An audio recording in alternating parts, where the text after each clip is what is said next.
تو اسراف پانی میں بھی ہوتا ہے،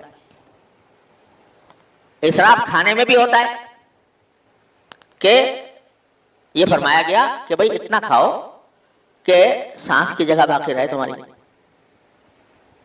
تو اس طرح کھا گئے کہ بس کوئی جگہ چھوڑی ہی نہیں، تو یہ بھی کھانے میں اسراف ہے۔ تو اسراف ہر چیز میں ہے، اور میں عرض کرتا ہوں کہ اس کو تو پھر بھی لوگ اسراف قرار دے دیتے ہوں گے، کہہ دیتے ہوں گے وقت بھی تو بڑی نعمت ہے، ایک ایک لمحہ زندگی کا انتہائی قیمتی ہے، وقت کھپائے جن کا نہ دنیا کا فائدہ نہ دین کا فائدہ۔ لہذا جب ہم یہ باتیں کرتے ہیں اپنے گریبان میں منہ ڈال کے دیکھتے رہا کریں کتنا وقت برباد کرتے ہیں، وقت کی قدر و قیمت ہی نہیں رہی کہ وقت جو ہے وہ کتنی قیمتی چیز ہے۔ ایک لمحے میں بندہ جہنم سے نکل کے جنت میں پہنچ سکتا ہے۔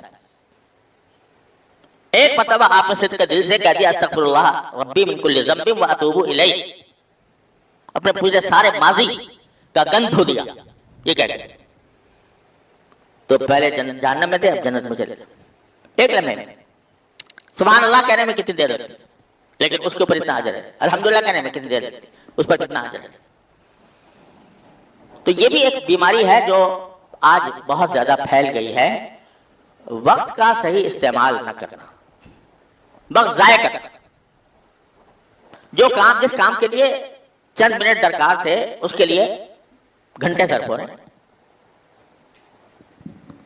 مجلس جمی ہوئی ہے، باتیں ہو رہی ہیں، ٹھیک ہے بھائی، یعنی کس حد تک شریعت نے یہ بھی کہا ہے کہ بھائی اپنے بیوی بچوں سے اپنے گھر والوں سے خوش طبعی کے ساتھ بات کیا کرو، کچھ ان کا بھی دل بہلایا کرو، اپنا بھی دل بہلایا کرو، کوئی حرج نہیں، لیکن اس میں راتیں گزر رہی ہیں، اس میں گھنٹے گزر رہے ہیں، کئی گھنٹے برباد ہو رہے ہیں، تو یہ کیا ہے؟ اسراف ہے وقت کا۔ اور حدیث میں رسول کریم صلی اللہ علیہ وسلم نے ارشاد فرمایا کہ جس مجلس میں اللہ کا ذکر نہ ہو وہ آخرت میں انسان کے لیے حسرت بنے گی کہ یہ میں نے وقت اس طرح برباد کر دیا۔ ٹیلی فون کیا ہوا ہے، لگا ہوا ہے، اور اب تو ایسے آ گئے ٹیلی فون تو اس میں پیسے نہیں خرچ ہوتے جی ہاں، تو بس ٹیلی فون پہ شروع ہو گئے اور ختم ہونے کا نام ہی نہیں، گھنٹے باتیں ہو رہی۔ یہ کیا ہے؟ یہ اسراف ہے، وقت کا اسراف۔ جس کام کے اندر 5 منٹ لگنے چاہیے تھے اس میں آپ 10 منٹ لگا رہے ہیں۔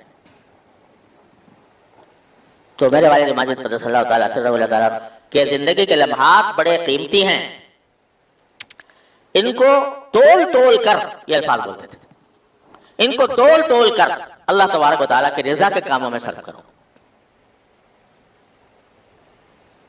اس کا مطلب یہ نہیں کہ بالکل خوش ہو کے بیٹھ جاؤ، نہیں، اعتدال کے اندر اپنے گھر والوں کے ساتھ، دوست احباب کے ساتھ کوئی خوش طبعی کوئی بات کر لینا، اس میں کوئی حرج نہیں، لیکن وہ بھی اعتدال کے ساتھ، یعنی ایسا نہ ہو کہ سارا وقت اسی میں برباد ہو جائے۔ تو اسراف وقت میں بھی ہے، اور یہ بہت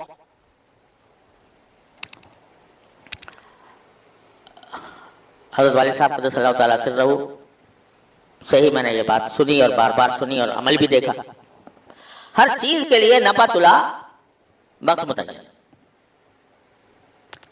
اور وہ نفع طلا وقت جو ہے وہ ساری سہولیات اور ساری ضروریات اور ساری حاجات اور ساری خواہشات، جائز خواہشات کو مد نظر رکھتے ہوئے ایک وقت بنا لیا، اب اس کی پابندی۔ تو حضرت فرماتے تھے والد صاحب رہے کہ بھائی ہم لوگوں سے کہہ رہے تھے کہ میں یہ بات کہتے ہوئے مجھے کچھ تأمل تو ہوتا ہے لیکن تمہاری تربیت کے لیے کہتا ہوں کہ جو بیت الخلاء میں بیٹھتا ہوں تو وہ وقت گزارنا بھی طبیعت پر بار ہوتا ہے، تو سوچتا ہوں کہ اس میں بھی کوئی کام ہو جائے تو اچھا ہے، تو اور کچھ نہیں تو لوٹا رکھا ہوا ہوتا ہے تو اس لوٹے کو دھو لیتا ہوں تاکہ وہ وقت بھی بالکل بیکار نہ گزرے۔ تو ہمارے جتنے بزرگ ہیں وہ وقت کی اسی طرح قدر و قیمت پہچانتے تھے. وقت کا اندازہ نہیں ہوتا ہم لوگوں کو. وقت کا اندازہ بعض ایسے موقع پر ہوتا ہے کہ آپ نے تھرمامیٹر لگا لیا منہ میں تو اس وقت دیکھو وہ 1 منٹ یا 1.5 منٹ میں کتنا کام ہوتا ہے، کتنا ہوتا ہے، وقت گزرتا ہے نا. تو پتہ چلے کہ وہ 1 منٹ کیا ہوتا ہے یا 1.5 منٹ کیا ہوتا ہے یا 2 منٹ کیا ہوتا ہے. سمجھے نا؟ تو ہمیں پتہ ہی نہیں کہ 1 منٹ میں کیا کچھ ہو سکتا تھا. آپ کہیں جہاز میں جا رہے ہو یا ریل گاڑی میں جانا ہے، معلوم ہوا کہ 3 منٹ ہیں اس کے آنے میں یا سواری میں. پھر دیکھو 3 منٹ کتنے معلوم ہوتے ہیں. تو معلوم ہوا کہ اگر قدر جانے تو ان میں سے 1 منٹ اتنا قیمتی ہے کہ اسے پتہ نہیں کیا کیا کچھ انسان کیا کچھ کر سکتا ہے، مگر پتہ ہی نہیں. نتیجہ یہ کہ اوقات گزر رہے ہیں ایسے بلا وجہ. تو اگر نظم اوقات انسان بنا لے، اس میں آدمی کو پتا ہو کہ میں اس وقت میں یہ کام کروں گا.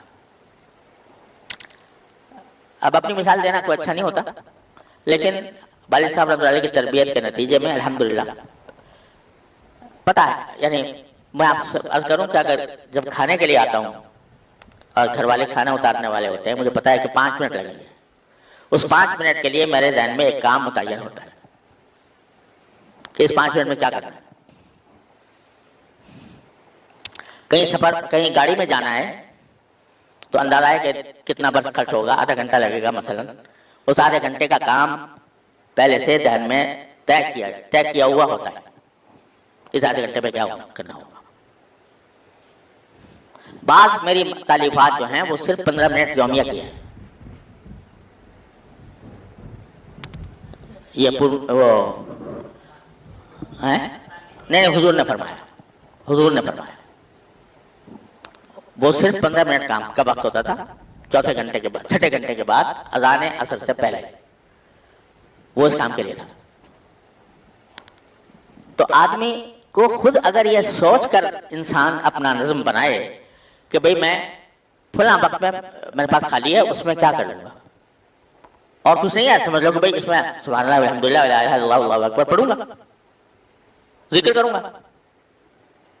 مسجد جا رہا ہوں تو مسجد جاتے ہوئے کتنا وقت لگتا ہے؟ 2 منٹ لگتے ہیں. تو اس 2 منٹ میں کیا کروں گا؟ تو وقت کا صحیح استعمال، ایک لمحہ تول کر خرچ کیا. حافظ ابن حجر رحمۃ اللہ علیہ جو صحیح بخاری کے شارح ہیں،